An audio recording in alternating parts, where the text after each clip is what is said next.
Welcome to Offshore Explorer with Scott Dodgson. Today we're going to talk a little bit about being a repo man. A lot of boats are repoed. A lot of boats get stolen. I mean, last year the stats were like 6,000 boats were stolen in just the state of Texas. Another almost 10,000 in Florida. It is a crazy kind of epidemic, so to speak, of boat stealing, but it's been going on for like ever. And there's a lot of reasons why people end up stealing these boats, and some are just really pretty greedy and for profit. So anyway, the analysis of which boats kind of get stolen is usually boats on trailers. I mean, these are the majority of the boats, or personal watercraft, your jet skis and stuff. You leave them, locked up on the trailer in your driveway, covered, whatever the case may be. And you wake up one morning, you go out there, and the damn thing's gone.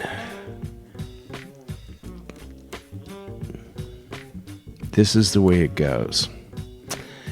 Usually bigger boats don't have the same amount of frequency, but they do happen. So I happened to get into this kind of weird thing. I was working for Vessel Assist at the time, and we were pretty busy moving boats around in Marina del Rey, Los Angeles, California, and we're going along. And every day was, we just, start out moving boats over to the boatyard. And, for people to have repairs and stuff like that. And if you get into the marine industry, you'll pretty much do all sorts of different kinds of jobs. I mean, I've done everything from being an engine mechanic to being a painter to being a varnisher. I've done electrical, I've done plumbing, I've done, all sorts of stuff. And in fact, early in my career, I used to be designated as a surveyor in Europe. And when working for a new owner who was building a boat, I would be his captain, but I'd also be what they call the owner's surveyor. And the owner's surveyor for big boats, just a quick aside with this, is we go to the yard and oversee the build of the boat for the owner. I did this in the San Lorenzo yard. They were so happy, and I was such a pain in the ass that they actually offered me a job there. And in a weird way, I kind of regret not taking that job, because it would have been very cool. Because San Lorenzo's really grown, and it would have been a pretty cool job. But the main thing is as surveyors, you go and you just check everything out. Make sure they do the right things. Now, yard people, marina people, if they're not like completely honest, they can get over on you no matter how close you watch. I built this one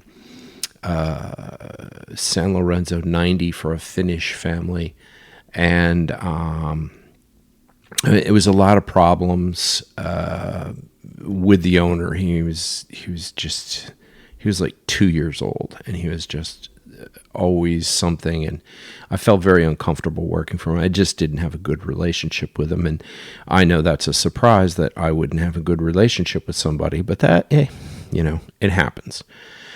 And so we built this boat, and the water exhaust tubes, now these are coming off of the San Lorenzo 90. They were big caterpillars, and the exhaust on it is about maybe 12 to 20 inches in diameter. They're big, and then they get wrapped with heat protection, because they will get really, really hot because they're getting the exhaust from the engine. And this is a high performance boat. This is a planing boat.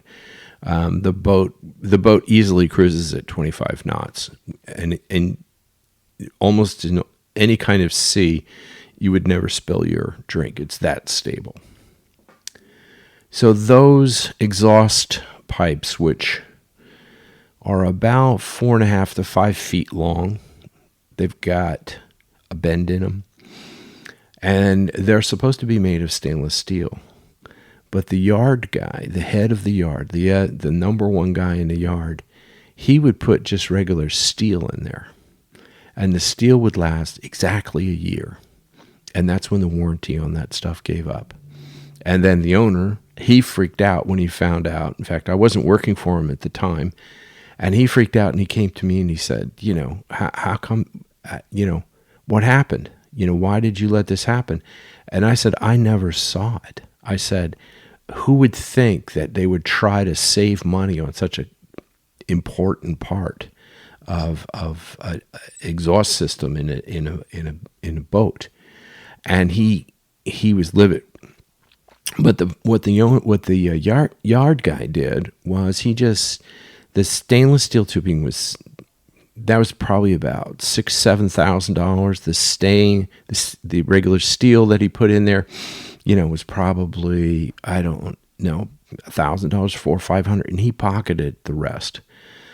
He later got found out for doing this kind of stuff and fired.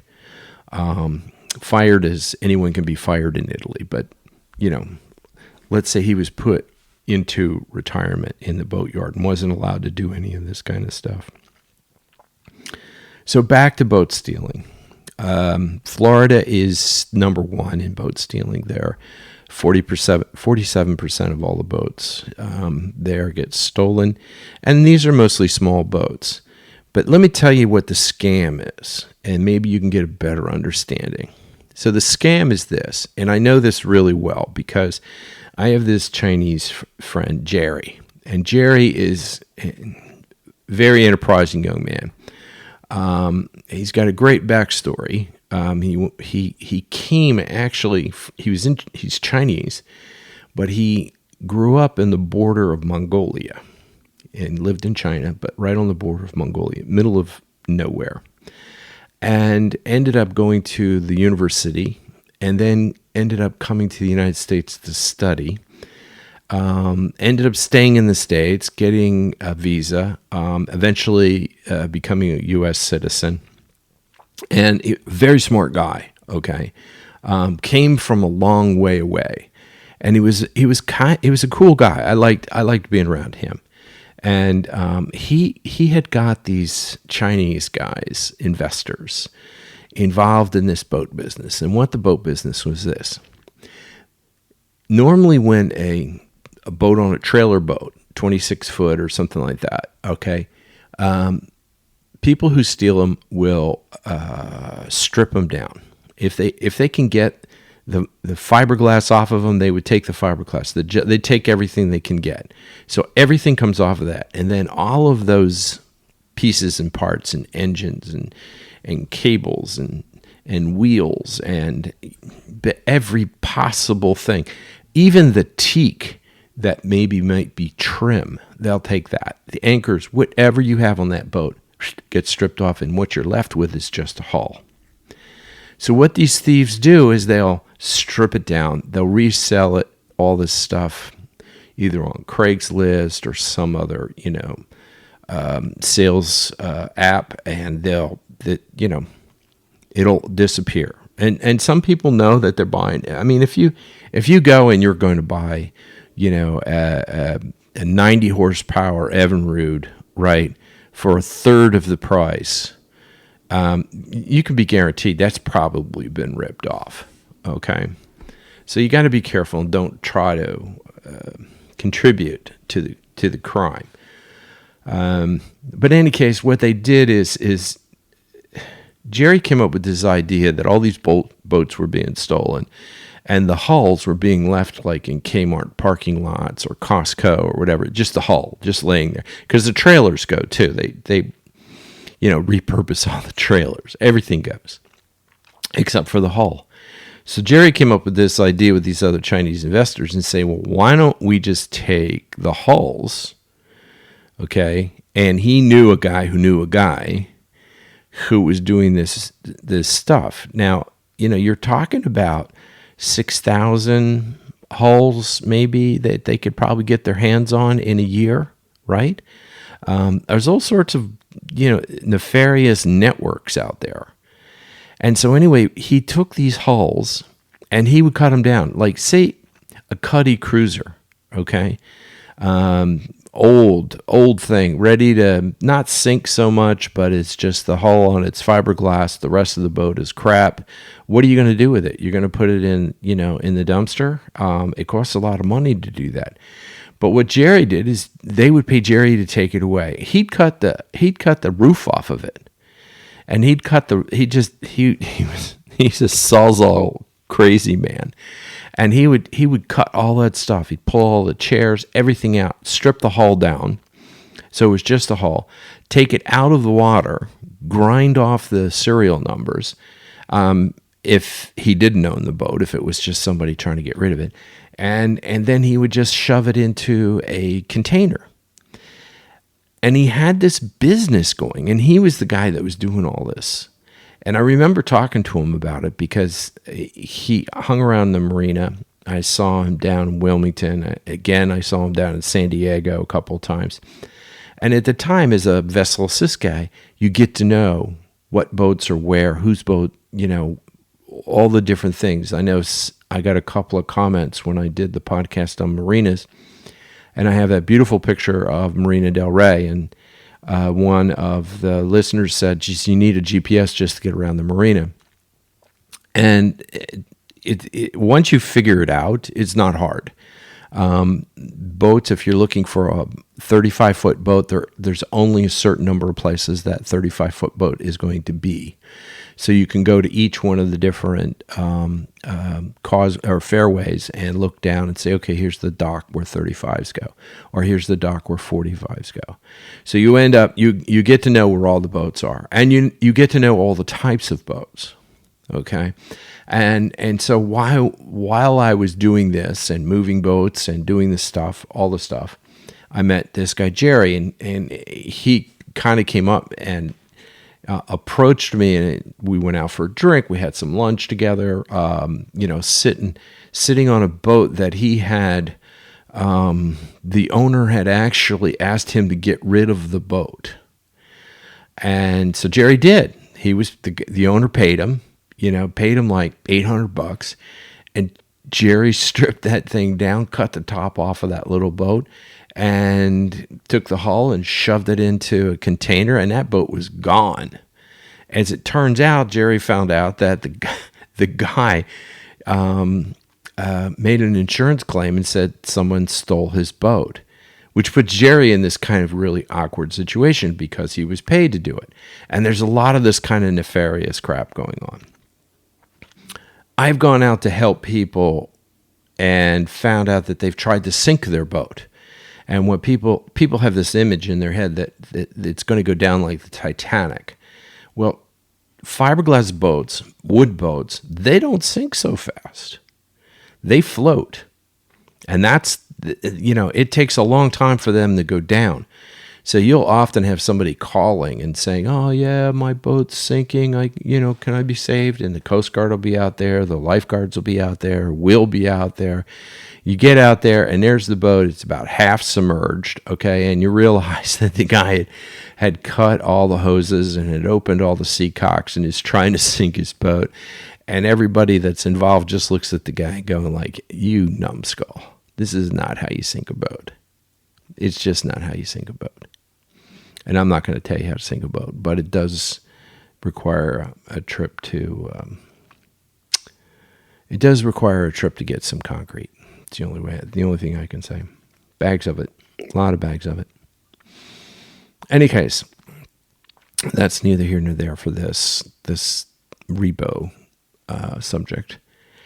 So I met Jerry doing this weird kind of boat disappearing act, and he was trying to be as upstanding as possible. He had a couple of kids, and this guy like really put a squeeze on him, and he was just like screwed. And so as everything kind of came to pass, he realized that nobody was ever going to find that hull, because what they were doing is those hulls were being shipped to China, and sometimes they were being shipped to Malaysia, okay? And they were sold to fishermen for cheap money, okay? They would go out and use them as fishing hulls. They didn't need anything fancy. They didn't want a cuddy cabin. They didn't want any of this. They just put a big outboard on the back of it and just go. And they would just cut it up. So it was, that's what it was. And they'd use it as fishing boats or smuggling boats or whatever kind of boats. There's a lot of different things to use boats for.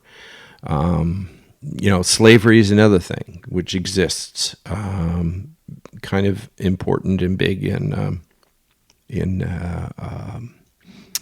Asia. You see a lot of it at that point.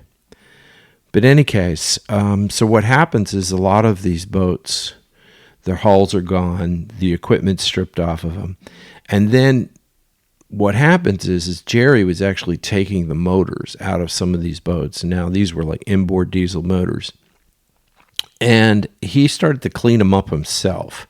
And then it's so much work, he just gave up because he couldn't make any money at it. So he took the motors out of the boat, and he put them all in a container, and he would ship those motors to China. And in China, somebody would take them, and that there would be these guys getting paid zero money, $1 an hour or whatever, and they would do this whole cleanup. And then you have, diesel engines are very good. They're very reliable, and they'll last forever. Okay, they just keep going, and even gas engines, today's gas engines, like a Honda or a Yamaha. They'll just go on and on and on and on if they're taken care of, and it can be refurbished. And what fisherman doesn't mind having like a 50 horsepower Honda that's practically new that he's bought for a quarter of the price? So there's that whole market kind of stuff going. So I'm on the vessel sis boat going around and seeing all these boats and moving boats, and I know this boat and I know that boat. And I run into this guy who actually was referred to me, and he was from a repo company, and they were down in Newport Beach. They're part of another they're a branch of a company in Florida, and they're one of the big repo companies in the world. And so the guy comes down, and he's saying, "Have you seen this boat?" And shows me a picture of it and all the rest of this kind of stuff. He's looking for it, and I go, "Oh yeah, I know exactly where that boat is." And he says, "Great, let's go." And so he like paid me $500 to take him over to this boat on my vessel sis boat, to take him over to the boat, and it was like a 50-foot power boat. I don't remember the make. I think it was Tanya powerboat, Taiwanese anyway. And so he hops up on the boat, and he says, "We're gonna take this boat." So we come on the boat. It looks like somebody had just left. There's stuff in the refrigerator. There's children's toys laying around. It's the TV set was on. All sorts of things, right? So we just cast off the lines, and using vessel assist boat, I towed the boat out of the slip and took it over to the boatyard. The boatyard picked it up with its lift and put it on the hard. Well, the family that was on that boat, their mortgage was way past due, and they had to pay up their mortgage in order to get their boat back. And then there was this whole drama about the boat, and it was on the hard, and who was going to pay to put it back in the water. And I'll tell you, when you get in trouble with a mortgage like that, it is one thing to pay off the mortgage, but then it's all the rest of the stuff. Well, luckily they were paid up on their slip fees. A lot of times with these boats, people stop paying their slip fees, and the marina manager is really ready for you to take the boat and to get the bank to pay for the slip fees. And in fact, there's a whole scam that works with that for bigger boats, in which, and any experienced repo guy will tell you this, is that, especially in foreign countries, they will take the marina fees and jack them up so much that it's over the value of the boat, and they will ask for it. Like, they'll take a $2 million boat and charge $50 million or whatever, some sort of ridiculous number in fees, and that will end up being like, they hope that the bank will just say, okay, screw it, and they will give up. And then that boat, because the owner's in with the marina guys, that's how they work. So this is a kind of scam that you have to, you got to sniff out. So we found this boat, we put it up on the hard. The people were very upset. They came, they managed to pay the bank. We put the boat back they put the boat back in the water, and he went back to his slip after this little drama. But the bank got its money, they got back up on stuff. And listen, the bank doesn't want the boats at all. They don't want the boats at all. They would rather figure something out. That's where they are. But when they get to the point where they're not figuring stuff out with you, then you're kind of screwed, because because the bank they don't want boats, because they're not going to get the value of the boat out, even as much as they try. Okay. It's hard to sell boats like that have been, repossessed. A lot of problems with boats like that. But as a repo guy, these guys, they said, hey, look, this is great. Thanks. We appreciate what you did. They paid me for my time, and it was nice. It was like $500 for towing one boat that normally I would have towed for like $50. And done. Thank you. Off we go. Let's go get some beer. And so they would call me, like in the next couple of days. They said, hey, look, there's this boat down in Redondo. Could you go down there? We'll fax you the paperwork. Go down to Redondo, go to the Harbor Patrol, which the Redondo Harbor Patrol is the scammiest group of people I've ever met in my life. That whole organization is, why they exist, I have no idea. But in any case, that's another story. And I go down there, present all the paperwork and stuff like that, and yep, there it is. And it was a nice 51 First Beneteau mortgage, done, not paid. Take the boat, literally go on the boat, start the boat up, cast off the lines. You do it all yourself, back the boat up, and out of the marinas as quickly as you can go. And for bigger ships, like medium-sized cargo vessels and stuff that get repossessed, you try to get outside the 12-mile limit. That way the local government can't, come after you and accuse you of stealing. And there's all sorts of nefarious and interesting ways, to get the government to look the other way. But they're in it. They're in on the scam to a certain degree, and they don't like somebody coming into their country and humiliating them by stealing a boat out of the marina. That's how they see it, when you're just repossessing the boat. But one of the weird things about it, and it's kind of you got to really have a lot of experience to do this, is first of all, you got to be able to start boats because the keys aren't there. Surprisingly enough, there's enough boats where there are keys, which is kind of weird. So you need to be able to break a lock, cut a lock off. So you always have your lock cutters. Go downstairs, pull up the engine, the floor to the engine or wherever the engine is. Okay, take your screwdriver, go onto your solenoid, and start that sucker. Because once that diesel engine's started, you're good to go. I mean, for the most part, I never took a boat that was gas powered. It was just simply a diesel. So I did that up in, where was it, Ventura. Nobody around. The marina manager was standing there. He was all set for me. He cast the lines off. He said, "Get this boat out of here," because he didn't like the guy at all. And I took the boat. That was up in Ventura. The same thing down in Redondo. They wanted paperwork. We did all the paperwork. We went here. We went there. Da, da, da, da, da, da. And finally, I got the boat started and took off. And when I went downstairs and started the boat without the key, the marine harbor guys, they were like, we should arrest you. I said, for what? Because you've got these skills. You should arrest you for your skills. This is how stupid these people are.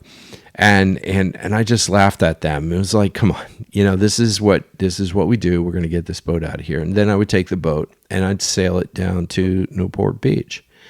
Now, a lot of times when you repo these boats, if it's a sailboat or a powerboat, sailboats generally have fuel in them because you have to get them fueled before you go, or you're just flat sailing that sucker.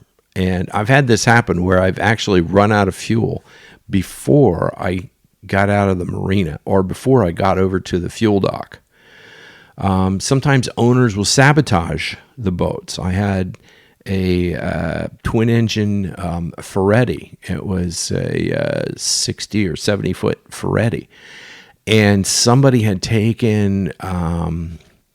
there's a complicated fuel filtering system on the Ferrettis, and they have there's a day tank in the center line, and they're fed through other fuel tanks that are on the left, at the port and starboard of the boat, and if you there's valves that are kind of hidden in which you could turn off the fuel. And what they did was they turned one of the valves off completely and the other one halfway. And what happened is I only had one engine running on very lean fuel because the engine sucked up more out of the day tank than you could possibly imagine. And I, it was like, then it would catch up. And the fuel pumps were working hard. And I thought, it's the fuel filter's clogged or this. But people that allow the mortgage to go are the same people that don't do any maintenance on their boats. So this is where you end up basically getting screwed. And it's a really kind of hard call, let's say, to see what kind of condition that the boat's in. If it's a sailboat, I'll sail it out of there. I have no problem with that. But I've gone and found like the main halyard cut, or the main halyard jammed at the top. Okay, I've gone in and found that somebody took a crap in one of the bedrooms. I've found that there's things broken, like just trash inside the boat and all around. And these are things that are just like, these are pain in the ass kind of things. So you have to do the best you can, and you finally get the boat out of there. Now, I have also gotten into a little bit of wrangle. These guys were really nice. They would call me, once a month, and, make an extra $500 to $1,000 a month. I mean, depending on how long the delivery was. And it was a nice deal. It was, 48 hours. They would give me a ride back up to the marina, wherever back up to Marina Del Rey. And then they started to ask me questions like, look, we have this boat. We know where it is, but we got to get it back. And it's in Hawaii. And I said, cool, I'm gone. And I flew out to Hawaii and went to Honolulu. And right there in that main marina, I found the boat. And the boat had an entire family on it.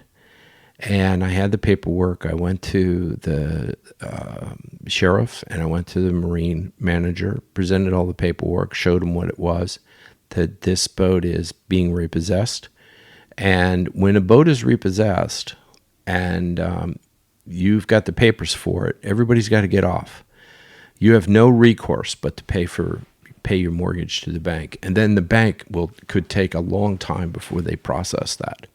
So it does take some time. This family I felt so bad for them because literally I was putting them out on the street, essentially. They were doing their boat. They had their boat. They were just coming out. And I was just basically putting them out on the street. And, it was hard. It was really hard. I let them get all their stuff off and get it on the dock. They had no idea where they were going. They were really short on money, and they were kind of making this last dash. I don't know what these people were thinking with kids and stuff like that. But eventually, they got off the boat. It broke my heart. And I had to take the boat to Newport from Honolulu. And I did. And I did it. I had a crew. I had to hire a crew. And off we went. We came back and put the boat into Newport. And, after that trip back to Newport and all the rest of this kind of stuff, the people, the husband, who was, I think, a little crazy, to be honest, he came down and thanked me for taking care of his boat. And as it turns out, he found the money, paid the bank, and reclaimed the boat. And he and his family, I had taken it all the way back. I mean, this is like 2 weeks, almost 3 weeks, actually, before when I got back to Newport. And by the time I got back, he had figured everything out, had flown back from Hawaii with the family, and they were standing there waiting, and they got back on the boat and took off. It's just the weirdest thing. And they were all so happy, and they were thanking me so much and how nice I was. And I had just spent all this time feeling horrible, just horrible that I was kicking these people out of the boat. This is kind of like crappy stuff. I mean, I know car guys do it all the time, and it's just a car, but these things, they mean things to people. They have a sentimental, or they have a sort of spiritual purpose for these people. I remember a girlfriend had her car repossessed.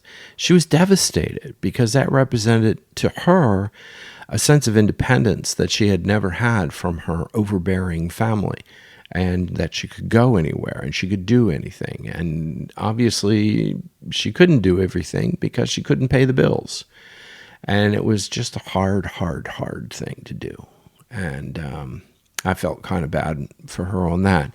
But I always feel bad for people on that. I just, if it's an institution, okay, it's an institution. They're not going to feel bad. It's just about the numbers. But, it is what it is. It's fair is fair. You pay your bills or lose your boat, lose your car. So another time, and this is funny, is I ended up getting involved in these really weird stories.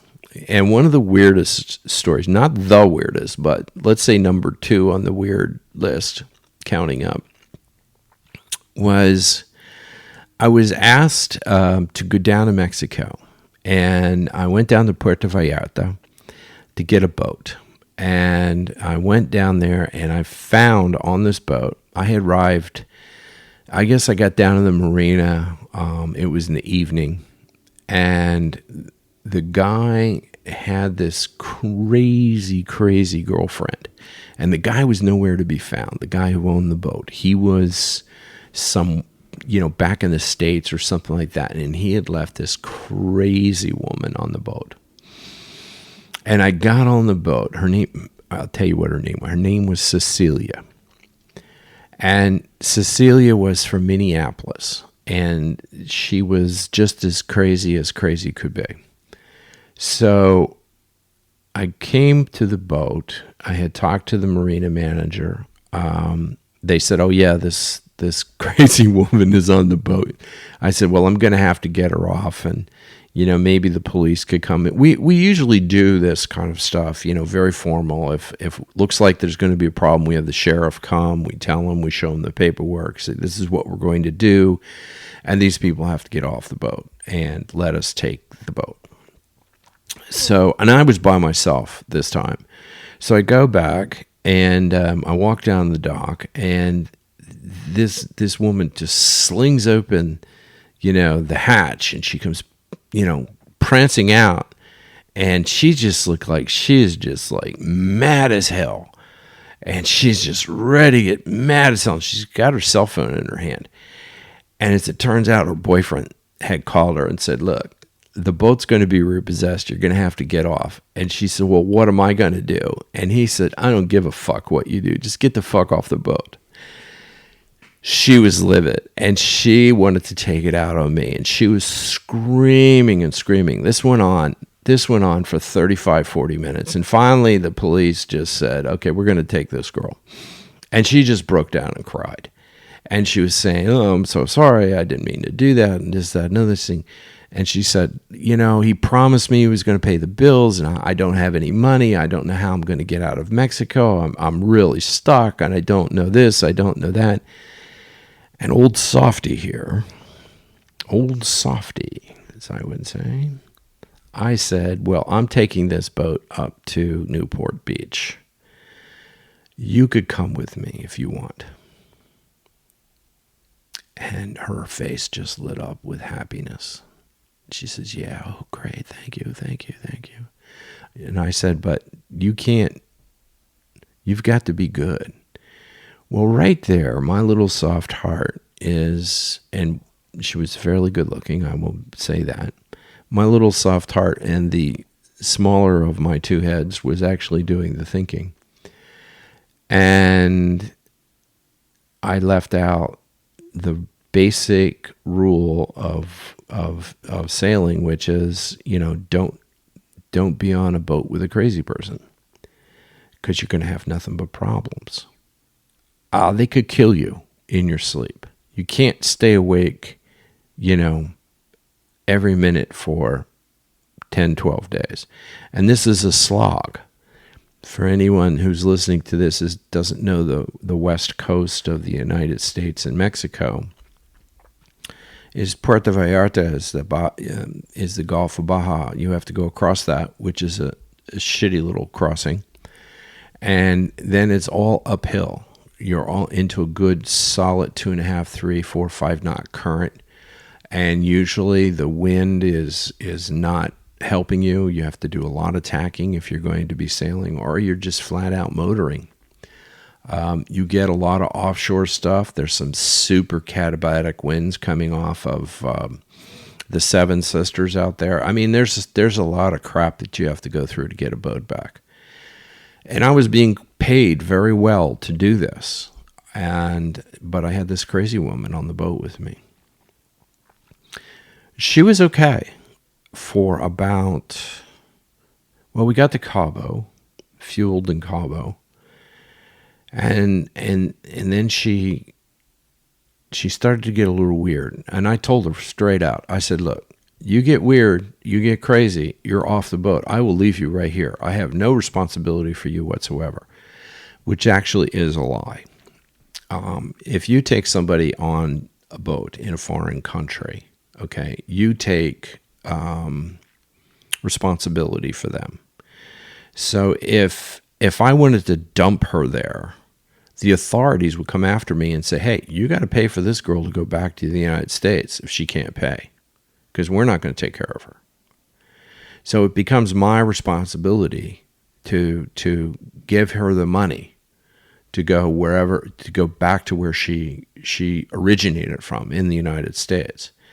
I told the story about having this woman on my boat that she was English, and I dropped her off in Gibraltar, and she didn't want to get off the boat.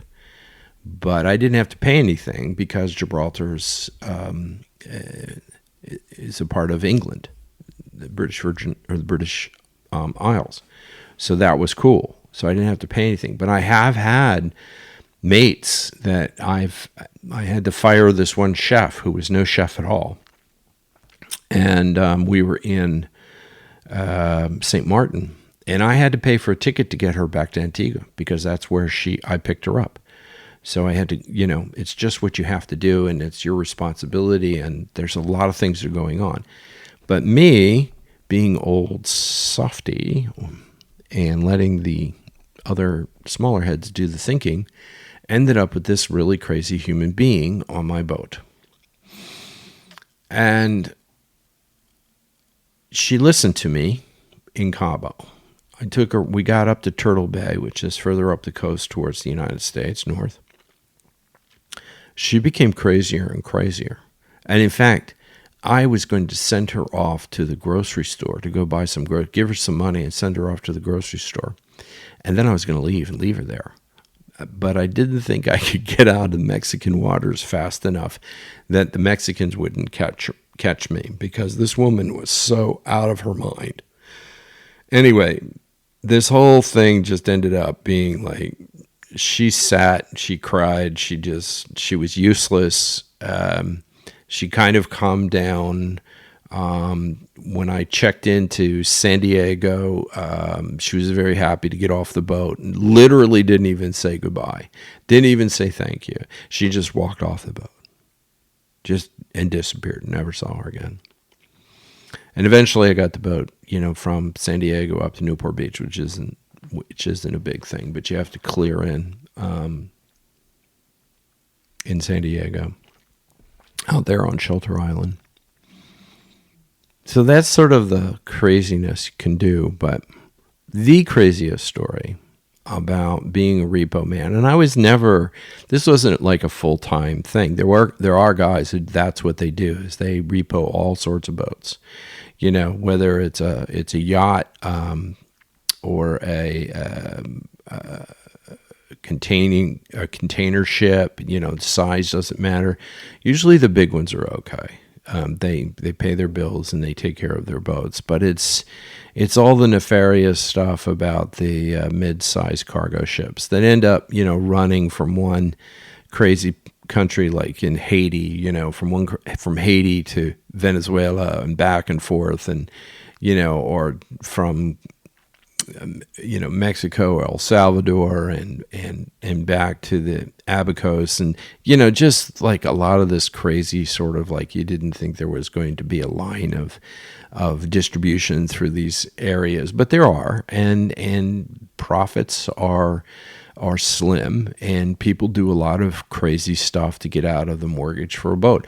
And in fact, I almost bought a freezer boat, and the boat was from the Norwegian government. It was a boat that froze fish, but as it turned out, it had been converted to be able to carry frozen food. And I thought it would be a great idea to take frozen food from Florida, from Miami, and then distribute the frozen food and fresh food all the way through the Windward Islands, because there wasn't that much refrigeration. There wasn't, all fresh food had to be flown in. It would have been a nice way. And it turned out to be a kind of nice business thing. And they were going to give me a loan of $900,000 for the boat. And I just looked at that and I just thought, I don't think I'm going to do it. At the end of the day, the money, the profit, the fuel, all the other stuff you have to go through with a boat it didn't seem like it was going to work out very well. So these guys were the company of Repo Men, were really, really liked me and really liked the work. I had, gone to Hawaii and got a boat back from them. I had gone to Mexico and I'd done a bunch of boats up and down the coast. It was like a once a month thing, kind of, which is a really great thing because you're getting paid your stand-up delivery fee. If I go deliver for a company or for a boat owner, I got a set fee I'm going to charge, and that's what's going to happen. They're going to pay that fee. But they also were paying me for, the fact that I had to repo the boat. So there was there was bonuses involved and everything. So I was making really good money. And in fact, I had thought about quitting Vessel Assist at the time and just go straight up on a Repo Man. But the repo business is one of those businesses where if things are good in the economy, they don't have much business. If things are bad in the economy, they have a lot of business. And they've recently, as I understand, they've been doing extremely well. So, people just can't pay their bills on their boats, and boom, these guys come in, swoop in, and take it out. Now, one of the other things that I do, that these guys do, is they also do airplanes, but that's not something I'm interested in. I don't have the skill set for that. But I did spend, as many of you know, many, many, many years, 18 years in the Caribbean. And I know the Caribbean really well. I'm safe, I can say that I know it pretty well. Let's put it that way. So they asked me if I would go find this yacht. It turns out there was a yacht that was worth about $15 million.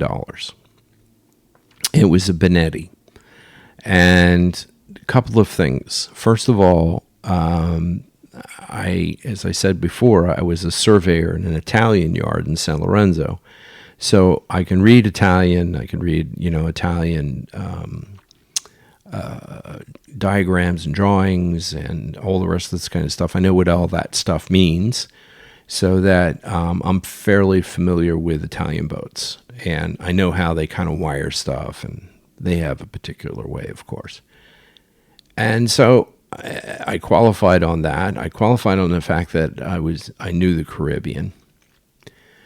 And they said, look, we have this boat, and it is anchored, from what we understand, off of a marina down in Colombia. And we'd like you to go down and get that boat, but you can't fly in there. You have to figure out how to get in there by water. And we'll hire a boat to take you in there to get the boat and take it out. Well, this has cheesy, dicey danger written all over it. You know what I mean? It's like, Colombia, let me see. There's this thing called the cartel. There's drug dealers. They steal boats. They're big on stealing boats and using them, especially if you've got one of these, big, 4 or 5 engine outboard, super fast boats. They'll steal that kind of boat in a heartbeat and use it to smuggle drugs. And and they said, well, we're going to pay you a big fee if you get this boat out. It'll be a big fee. Trust me. So we're talking 6-figure fee. And I thought to myself, okay, let's give this a shot. And so they fly me. They had a boat, and they flew me out to the Grenadines. And I got to the Grenadines, and they had hired a local guy with a local fishing boat kind of guy, long range kind of fishing boat, and who would go into Venezuelan and Colombian waters periodically for whatever reason. And this was like totally wrong, because I didn't even think this boat could make it. It just had a little cabin on it. I wasn't going to sit outside. From the Grenadines, down to Venezuela, just to Venezuela is probably 150, 200 nautical miles. Then go from all the way across the coast of Venezuela to Colombia, it's another 400 or 500 miles. So there's a lot of miles to be had. So I said, no, we're not going to do it this way. So I went to, I took a plane, a little island hopper, down to Trinidad. I got down to Trinidad in Chickamaugas, and I had brought my boat into the yard there for years. And so the guys kind of knew me, and I started asking them. I said, look, I want to get a boat to take me to go get a boat. I'm repoing a boat in Colombia. And they were like, are you crazy? Are you that desperate for money? You know who this is? You know who those people are? And all the rest. And they said, yes. He says, we got one guy who will do this. And He can get you in and out. I said, okay, who is this guy? So this crazy Frenchman, Paul, crazy as crazy can be, dying to make some money. He hadn't eaten in like 3 or 4 days when I came to his boat. It was a sailboat. And it was a home-built fiberglass sailboat, independent, very French, all the rest. Had no money, hadn't eaten, skinny as a rail. Took him out to eat. I said, this is what I want to do. All you have to do is drop me next to this yacht, and I will take the yacht, and then you just come back here, and I'll pay you. I said, I'll give you $1,000 to do this. Well, his eyes lit up. He said, great. What about food? And, what about fuel? And what about this? And what about that? I said, I give you $1,000, period. The rest of the cost is up to you. I'll give it to you in cash. And he said, and when would you like to go? I said, right now. I said, okay. And he just went, lifted the anchor. We went over to the fuel dock. He fueled the boat. Boom. Out of Piraeus Bay, along the coast of Venezuela, we went out a little ways out. Good going in that direction because the current is with you. And we went out to the line, what I call a line. Now, the Amazon River, and for those who have not been down there, the Amazon River is greenish in the ocean, and it's full of sediment, and it's full of fish, and it's just absolutely gorgeous. Once you get past the flow of the Amazon River, and this is the Amazon River, it goes all the way around the corner, around Venezuela, up Colombia, and it's sort of, then it gets a part of the Gulf of Mexico, the rotation, and it can become somewhat diluted. And you lose a little bit of that green to go to that really pure, deep Caribbean blue. So we went out past that line. I figured that's good, 12 miles. We'll go along the Venezuelan coast. And Hugo Chavez was, king at this time. And the place was like madhouse.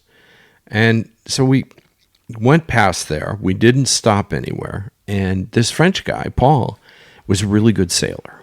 That I kind of knew right off the bat that he was a good sailor. And off we went. And we got past Venezuela. And we came into Colombia. And it was sort of this whole eerie thing. We'd see fishermen and they'd wave to us and we'd be sailing down and then we'd kind of, go into little marinas here, little marinas there, and fuel up and get some food, get some fresh food. And as it turns out, Paul was like, he'd never been there. And he thought, I'm going to stay. I think I'll stay here. This is great.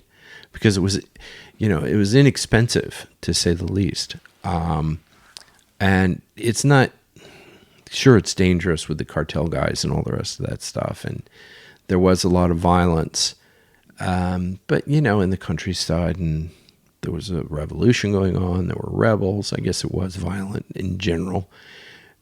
But you could keep a pretty low profile and nobody would bother you. And you can enjoy it because it's a marvelous coast. It's a very beautiful coast. So we came down to the marina, and there she was. The Benetti was sitting out. And we anchored out near the Benetti. And I said, let's just anchor here and see what's going on. And there was one guy on the boat walking around. And I assumed that was the captain of the boat. There was a dinghy. It was, tied to the stern of the boat. And there was just one guy walking around the boat. And we watched for 5, 6, 7 hours. And then I finally said to Paul, I said, I don't know if this guy's going to get off, but I've got to get over to that boat. And there's no way that I'm going to go to the authorities and say I'm taking this boat because it's being repossessed. Because the person who had stolen the boat, it was stolen, okay? from an owner who the insurance company suspected was in on the theft.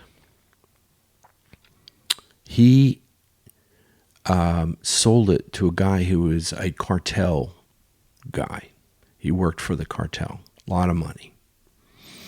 Mid-level kind of guy. But still, you don't want to screw with these people, because they can be pretty mean. So this guy's got money in this boat that he bought from a thief who arranged it with this owner and all the paperwork. And this is like some ridiculous stuff.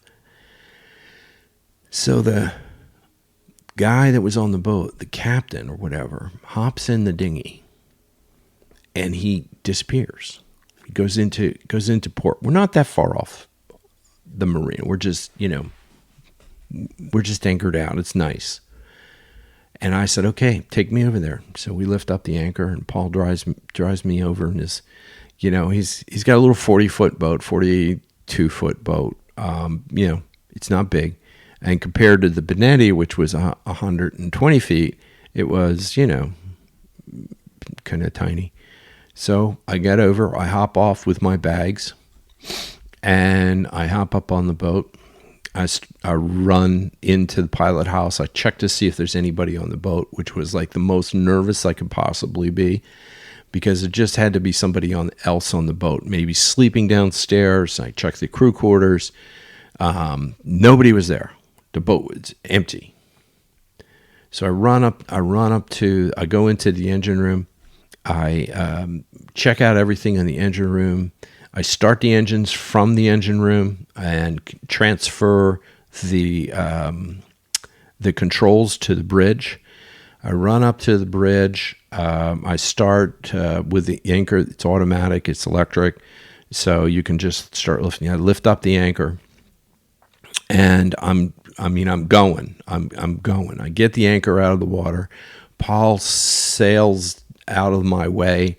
I turn that boat around, and I mean literally hard. Like, just once I get that anchor up, I just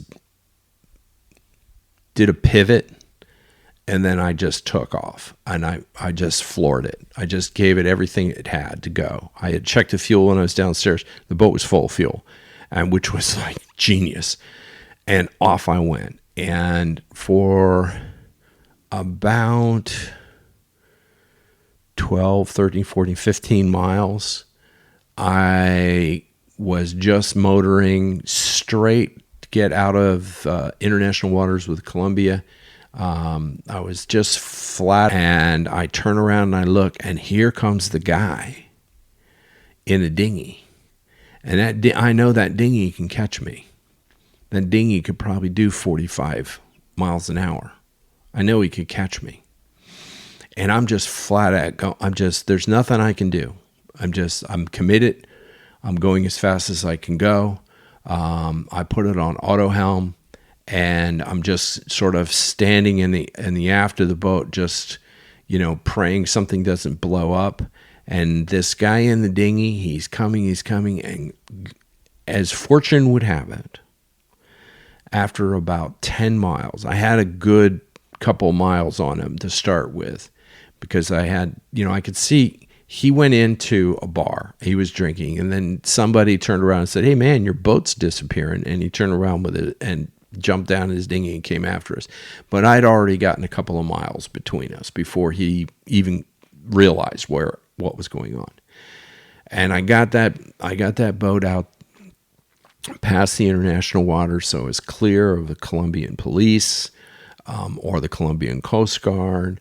I had enough fuel that I headed straight out. I ended up taking the boat into Antigua, and the insurance company and the Antiguan government were there, and they gave me, the government said, okay, this was a legal repossession, this was a stolen boat, and all the rest of that kind of stuff. And that was the craziest and most dangerous repo that I'd ever done.